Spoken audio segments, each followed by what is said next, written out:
جناب نبی کریم صلی اللہ علیہ وسلم نے ارشاد فرمایا کہ جب انسان غلط نگاہ اٹھاتا ہے اور ناجائز عمل کرتا ہے، یہ ناجائز عمل ہے، کسی کی بیٹی کو، کسی کی بیوی کو، کسی کی بہن کو بری نگاہ سے دیکھنا ناجائز عمل ہے، حرام ہے۔ جب انسان ناجائز آنکھ اٹھاتا ہے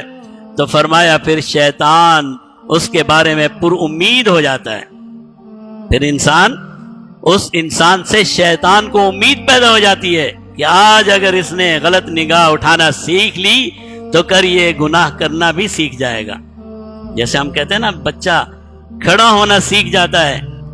سہارے سے کھڑا ہوتا ہے، چھوٹا سا بچہ ہے، کسی چیز کا سہارا لے کر کھڑا ہو جاتا ہے تو والدین کو یہ امید پیدا ہو جاتی ہے کہ اب چلنے کا زمانہ قریب آ گیا، اب کھڑا ہو گیا، اب یہ کل چلے گا۔ اب کچھ دنوں کی بات ہے کہ اس بچے کو ہم چلتے ہوئے دیکھیں گے تو بد نگاہی ایسا عیب ہے، یہ میں نہیں کہہ رہا،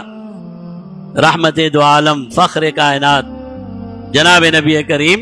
صلی اللہ علیہ وسلم فرما رہے ہیں، فرمایا بد نگاہی، نگاہوں کا غلط اٹھ جانا انسان کے بارے میں شیطان کو پر امید کر دیتا ہے، پھر وہ شیطان پر امید ہو جاتا ہے کہ بھئی اب